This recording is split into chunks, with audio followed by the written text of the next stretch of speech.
সমগ্র জাহানের মধ্যে 365টা দিন হয়। প্রতিদিনকার ফজর না মুহাদ্দিসিনে কেরাম মুফাসসিরিনে কেরাম 3 ভাগ করেছেন। এক ভাগ মুফাসসিরিনে কেরাম বলেছেন আমাদের সামনে উপস্থিত হচ্ছে জিলহাজ। আমাদের সামনে যে মাসটি, এই মাসটির নাম কি? জিলহাজ। কেউ কেউ মুফাসসিরিনে কেরাম বলেছেন জিলহজ মাসের 10ম তারিখ ফজরের শপথ। সুবহানাল্লাহ। 2 নম্বরে মুফাসসিরিনে কেরাম বলেছেন মিনাল আওয়াইলি ইলাল আশারাতি জিলহজ্জা। ফজরের ওয়াক্ত বলতে আল্লাহ তাআলা জিলহজের প্রথম ফজর থেকে শুরু করে জিলহজের 10 দিনের ফজরের নামাজের প্রতিটি ওয়াক্তের শপথ করেছেন। আরেক শ্রেণীর মুফাসসিরিনে কেরাম বলেছেন এখানে আল্লাহ তাআলা ফজরের কসম করে আশুরার দিন মুহররমের 10 তারিখ ফজরের শপথ করেছেন। সুবহানাল্লাহ। 2 নম্বর আল্লাহ তাআলা বলেন ওয়ালায়ালিন আশ, 10টি রাত্রির শপথ। 10 রাত্রি বলে না, কয় রাত্রি? 10 রাত্রি। সব মুফাসসিরিনে কেরাম একমত হয়েছেন এই 10 রাত্রি বলতে জিলহজের প্রথম থেকে সেই 10টি রাত্রি গনে গনে এই 10 রাত্রির ইবাদত আমার আল্লাহর কাছে অনেক বেশি দামি। এজন্য আল্লাহ তাআলা জিলহজের প্রথম 10 রাত্রির কসম করেছেন। সুবহানাল্লাহ। সম্মানিত সুধী, আমাদের সামনে জিলহজের চাঁদ হচ্ছে আগামী সোমবার কিংবা রোববার দিন। এই তো আগামী কাল কিংবা পরশু দিন আমাদের কাছে জিলহজের চাঁদ উদিত হবে। আমরা মুসলমানের অনেক গাফেল আছি। এই জিলহজের চাঁদ অত্যন্ত গুরুত্বপূর্ণ চাঁদ।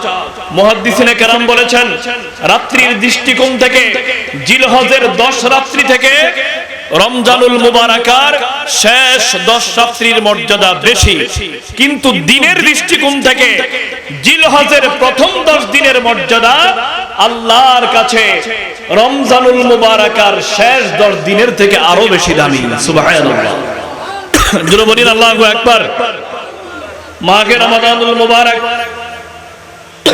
এই মাসের একটি নফল ইবাদত আল্লাহর দরবারে ফরজ ইবাদতের সমতুল্য হয়।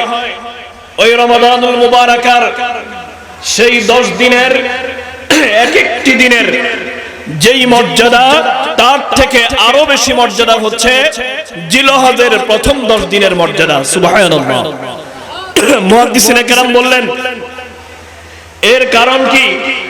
এর কারণ হচ্ছে জিলহজের প্রথম 10 দিনে আরাফা আছে, মিনা আছে, মুজদালিফা আছে, হাজরে আসওয়াদ আছে, মাকাম ইব্রাহিম আছে, তাওয়াফে বাইতুল্লাহ আছে, এমন কি আমার নবী পাকের রওজা মুবারক জিয়ারত আছে। চিৎকার দিয়ে বলি সুবহানাল্লাহ।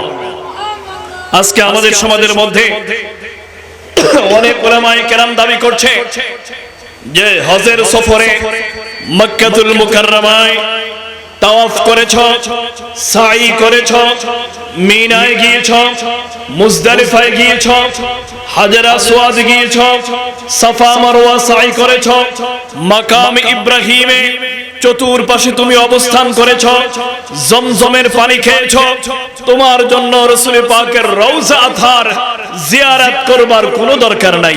চিৎকার দিয়ে বলি নাউজুবিল্লাহ। এটা আহলে সুন্নাত ওয়াল জামাতের আকীদা নয়। 4 মাযহাবের ইমামদের স্পষ্ট আকীদা হচ্ছে যে হজ কবুল হয় আমার নবী পাক সাল্লাল্লাহু আলাইহি ওয়াসাল্লামের রওজা মুবারকে উপস্থিত হতে পারলে ওই ব্যক্তির হজ আমার আল্লাহর দরবারে অতি সহজেই আরশ আজিমের মধ্যে কবুল হয়ে যায়। সুবহানাল্লাহ।